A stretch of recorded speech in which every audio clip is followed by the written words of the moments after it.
Bon, chers internautes, tout le monde va communiquer, et circuler dans la toile.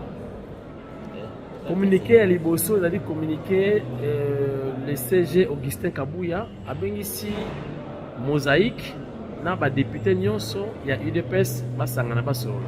Parce que depuis bazala élu, depuis bakota na parlement, basolo raté, bakota na raté. En principe, bakota na basala moi état des lieux, bayeba ni do simba ni do simba.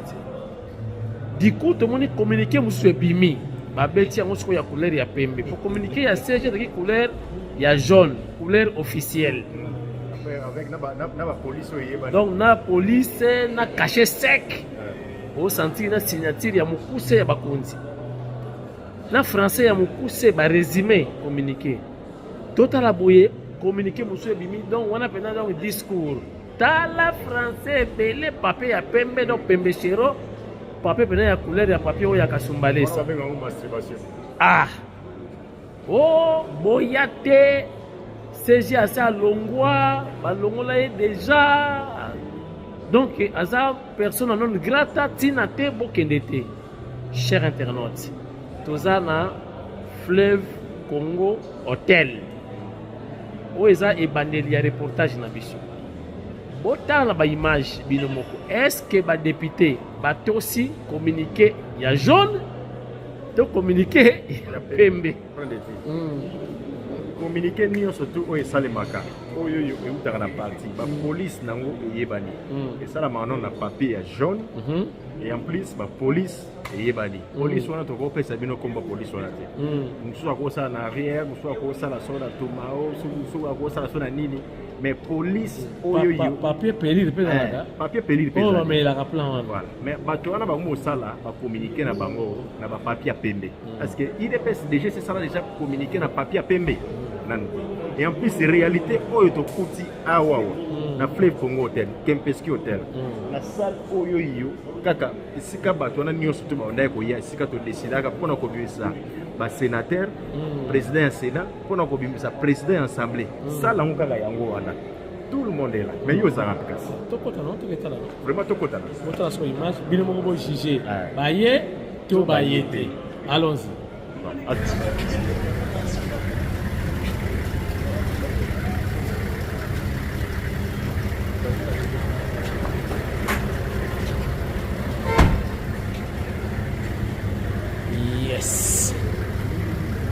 Chingoma, Chulumba, Tosa Obika, Augustin Kabouya. Babeti communiqué à Nzadi. Oh, ba député Bayate. Ah, Oyo Masolo ya Likolo. Tosa Obika, déjà.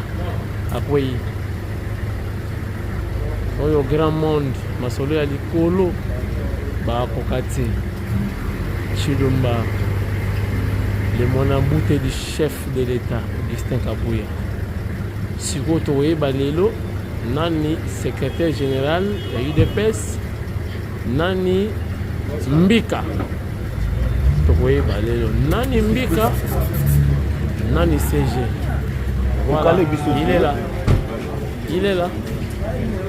Il est là. Il est là. Le monambouté du chef. Il est là. Il est là. Il est là.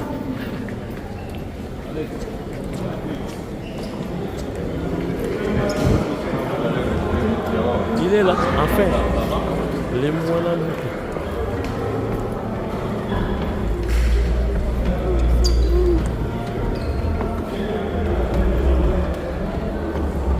Il est là.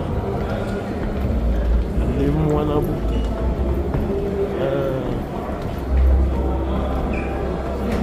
Tosa Obika.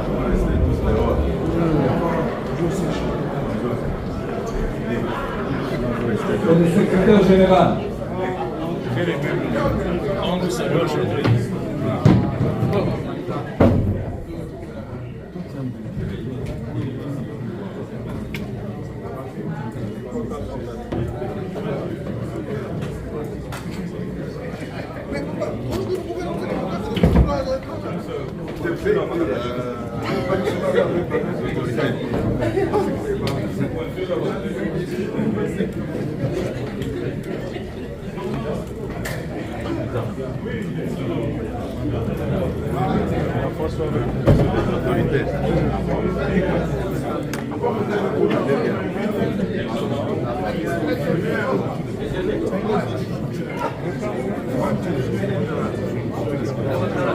Est-ce que ba député baye to baye te?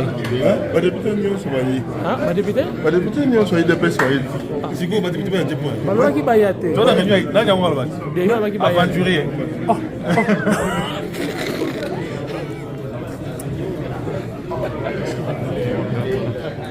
Là où les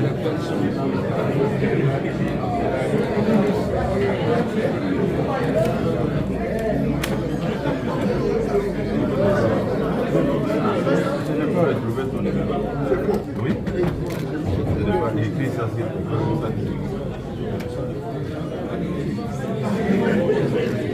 balobaki baya te communiqué mosusu ebimaki baya te me baye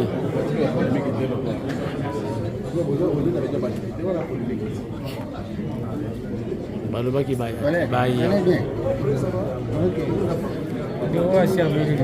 olobi Deo abeli liboma ambo ya moni ke bakuluna oyo azokende kozwa bato baza ya IDPS te nde volonté ya base mawa 90% nyonso eza na limite soki mawa alingi kozonga te d'ici là akozala chasse. Pardon.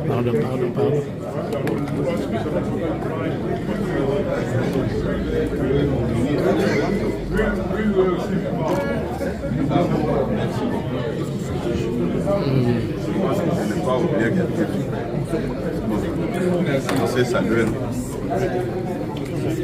Gang. Ganga. Viens d'abord, viens. Omoniti. Je me suis déplacé pour bomona kaka masolo. Naye pour bomona banani bayena appel ya CG Augustin Kabuya. Nani CG, nani CG. Nani CG, nani CG.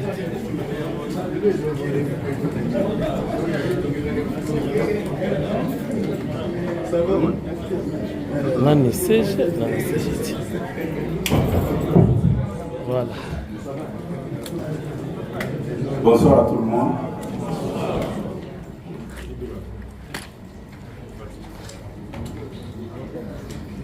Merci pour votre disponibilité. Il y a trop de bruit derrière, je ne sais pas si certains collègues peuvent prêter leur attention pour qu'on commence notre étude.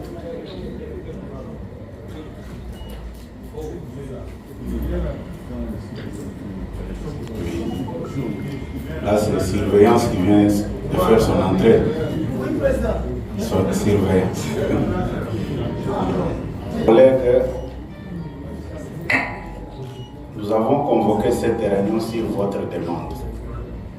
Ça fait un bon bout de temps que nous ne sommes pas réunis comme on le faisait à l'époque.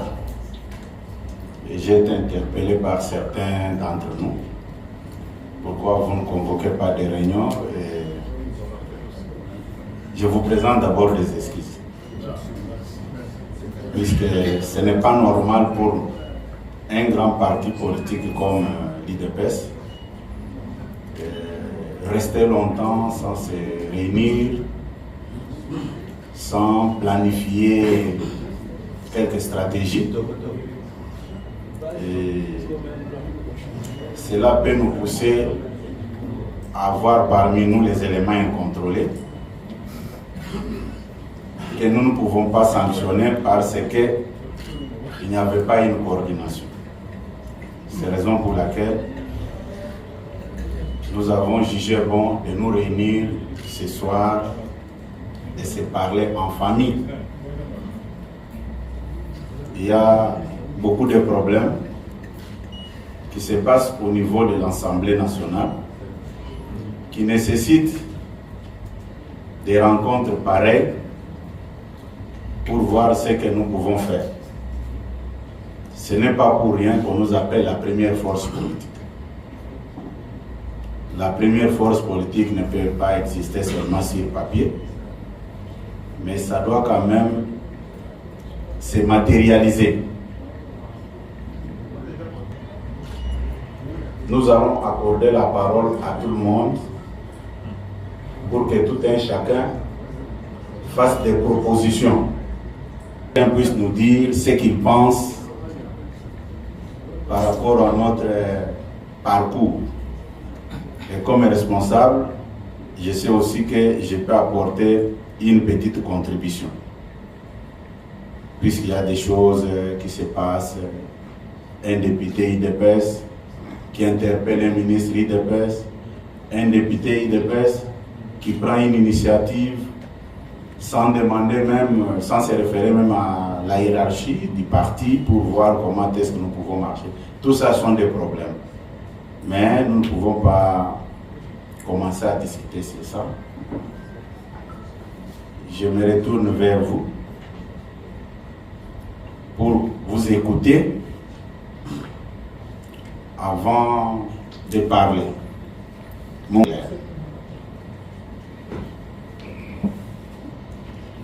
Inviter les députés IDPS et ceux de Mosaïque, ceux qui se reconnaissent, puis c'est très important. Il y a les anciens parmi nous qui savent mieux comment est-ce qu'une mosaïque fonctionne, contrairement à ce qui se comporte aujourd'hui comme des partis politiques à part entière. Clarifier des choses pour que cette confusion-là nous quitte une fois pour toutes. Le mosaïque, c'est une stratégie électorale. Après les élections, tout le monde rentre au parti. Mais, puisque j'ai parlé avec certains amis qui étaient avec les gens du PPRD, qui étaient au PPRD même, qui m'ont expliqué les biens fondés de Mosaïque.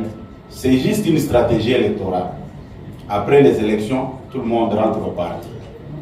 Mais aujourd'hui, nous assistons à des choses où l'IDP se dispute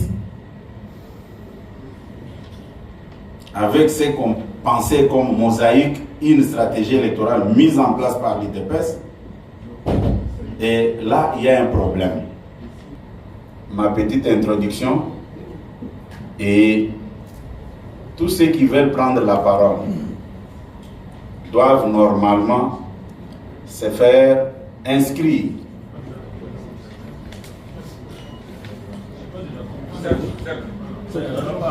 S'il vous plaît, je vais vous retourner la parole. Chers collègues, nous ne sommes pas dans une église. Souffrons. Il y a honorable. Bon, je pense mon prénom. Moi, je le contre la motion du. À tout parce qu'on est un parti au pouvoir, nous ne pouvons pas continuer être là que. Nous allons sortir encore dans cette salle sans rien compris pourquoi nous. Si on parle de mosaïque et regroupement politique, je crois si la mémoire de. Oui, je vais y aller. Ah, il y a une motion, oui. Oui. Oui. Oui. Merci beaucoup. Bon, est-ce que bana ya London City bozali awa? Non, tout na bino bana ya London City. Est-ce que bozali? Est-ce que bozomona mpaka? Tozana ye? Mpaka. Bana ya London City, soki boyebi mpaka, bokomelanga na ba commentaire awa, oyo nani? Bana ya Londres, oh na oboka bino te, boyebisanga oyo nani? Londres te asali awa?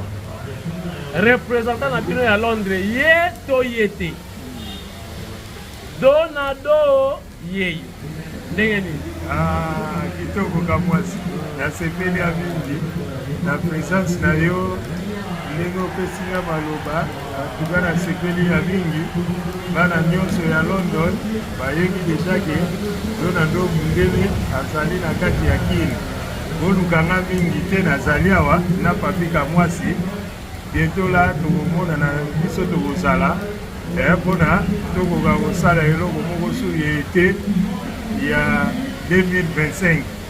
Mais pour le moment,